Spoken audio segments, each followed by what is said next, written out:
ये एपिसोड भी स्टार्ट होता है बिल्कुल उसी सीन से जहाँ पर हमने देखा था कि leader Hong, elder Yaora, warrior Frost, warrior beast और लुओ फैंग को अपने साथ वहां से लेकर चले गए थे, जो देखकर एल्डर मू हेंडरसन को काफी ज्यादा गुस्सा आता है, पर वो यहाँ पर कुछ भी नहीं कर पाते, इसलिए वो अपना एक जोरदार पंच वहाँ पास पड़ी हुई चट्टान पर दे मारते हैं, जिसकी वजह से वहाँ पर भूकंप आ जाता है। ये देखकर एल्डर यी साइड और एल्डर फियोना काफी हैरान होते हैं कि अब इन्हें क्या हो गया, पर यहाँ पर हम देखते हैं कि एल्डर मू हेंडरसन, एल्डर यी साइड और एल्डर फियोना इन दोनों से कोई भी बात नहीं करते और चुपचाप वहां से जाने लगते हैं। और यहाँ पर हम देखते हैं कि उन्होंने एक वॉरियर को अपने कंधे पर उठा रखा था। ये वॉरियर वही है जिसे कि लुओ फैंग ने उन तीनों वुड क्रिस्टल्स को हासिल करने के लिए काफी इंजर्ड कर दिया था। एल्डर मू हेंडरसन के जाने के बाद एल्डर यी साइड, एल्डर फियोना और अपने उस यूरोपियन वॉरियर से कहते हैं चलो हम चलकर दूसरे वुड क्रिस्टल्स को ढूंढते हैं, और ये कहने के बाद वो तीनों भी वहां से चले जाते हैं। व्यू चेंज होता और हम एल्डर लाइन किंग और उनकी टीम को देखते हैं जो कि एक जगह पर खड़े हुए थे। तभी उन्हें वहां पर एल्डर फियोना नजर आती है जो कि एल्डर यी साइड और उस यूरोपियन वॉरियर के साथ फ्लाई करते हुए जा रही थी। एल्डर फियोना को अभी भी जिंदा देखकर एल्डर यी साइड को काफी गुस्सा आता है, पर अब वो यहाँ पर कुछ भी नहीं कर सकते क्योंकि एल्डर यी साइड एल्डर फियोना के साथ हैं।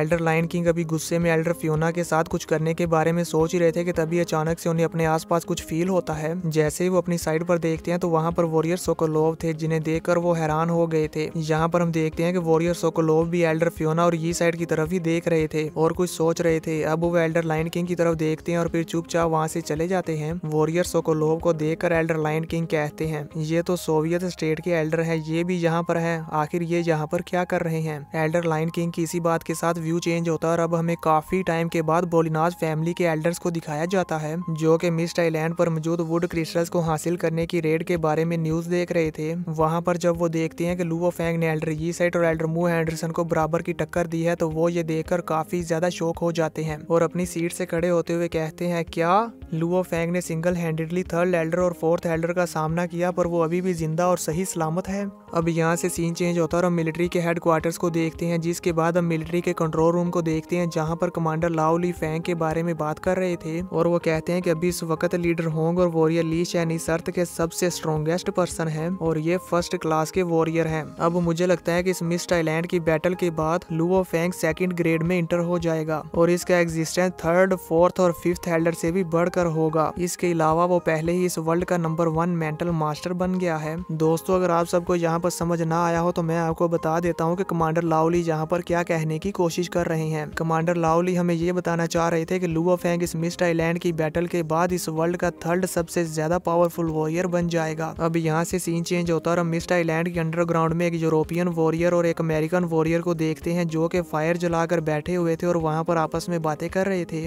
उनमें से यूरोपियन वॉरियर कहता है कि इस बार एक्सट्रीम मार्शल हॉल ने काफी ज्यादा फॉर्चून बनाया है और ये सब लुओ फैंग की वजह से ही पॉसिबल हो पाया। उस यूरोपियन वॉरियर की ये बात सुनकर वो अमेरिकन वॉरियर कहता है इन वुड क्रिस्टल की न्यूज बहुत ही ज्यादा तेजी के साथ पूरे वर्ल्ड में फैल चुकी है, जिस वजह से एक्सट्रीम मार्शल हॉल ने अपने बाकी सभी इंस्पेक्टर्स को भी जल्द से जल्द यहाँ पर बुलाया है और अभी इस वक्त इस मिस्ट आइलैंड पर सबसे ज्यादा पावरफुल एक्सट्रीम मार्शल हॉल ही है। अगर कभी तुम्हारा सामना एक्सट्रीम मार्शल हॉल के किसी मेंबर के साथ हो तो तुम फौरन वहाँ से भाग जाना, स्पेशली जब तुम्हारा सामना लुओ फैंग के साथ हो। मैं ऐसा इसलिए कह रहा हूँ क्योंकि मैंने सुना है कि थर्ड एल्डर और फोर्थ एल्डर दोनों ही लुओ फैंग से डर गए हैं। वो दोनों वॉरियर्स अभी आपस में इस तरह से बातें कर ही रहे थे कि तभी अचानक से उनकी नजर अपने ऊपर खड़े हुए एक वॉरियर पर जाते हैं और वो देखते हैं कि ये कोई और वॉरियर नहीं बल्कि लुओ फैंग ही होता है, जिसे देखकर वो दोनों काफी ज्यादा घबरा जाते हैं और फिर जल्दी से वहाँ से भागने लगते हैं। उन दोनों वॉरियर्स की ये बातें सुनकर लुओ फैंग उन्हें कुछ भी नहीं कहता और मिस्ट आइलैंड के अंडरग्राउंड से बाहर आ जाता है और फिर ऊपर आसमान में आकर मिस्ट आइलैंड की तरफ देखते हुए कहता है कि मुझे हमेशा से ही ऐसा लगता है कि यहाँ पर कुछ न कुछ तो जरूर है। हमने यहाँ इस मिस्ट आइलैंड के आसपास के सारे समंदर को छान लिया और साथ ही साथ इसके अंडरग्राउंड में भी सारी जमीन को चेक कर लिया है, लेकिन फिर भी हमें कुछ भी नहीं मिला। सिर्फ मुझे ही नहीं बल्कि एल्डर जिया को भी यहाँ पर एलियन सिविलाइजेशन के कोई भी ट्रेसिस नहीं मिले। इसी वजह से वो हैंगजिया वापस चले गए और जहाँ तक थर्ड और फोर्थ एल्डर का सवाल है तो उस दिन के बाद मैंने उन्हें अभी तक नहीं देखा। वो इसलिए क्योंकि उन्होंने बाकी सभी पार्टीज की अटेंशन अपनी तरफ कर ली थी। इसी वजह से हो सकता है कि वो बाकी सभी वॉरियर थर्ड और फोर्थ एल्डर के साथ वुड क्रिस्टल्स के लिए फाइट वेट कर रहे हों। और इसी के साथ साथ एक बुरी खबर भी मिली है कि पिछले कुछ दिनों से वुड क्रिस्टल्स के मिलने की तादाद काफी तेजी के साथ कम होती जा रही है। इसी के साथ साथ मिस्ट आइलैंड पर मौजूद बाकी सभी वॉरियर्स और एल्डर्स की तादाद भी कम होती जा रही है।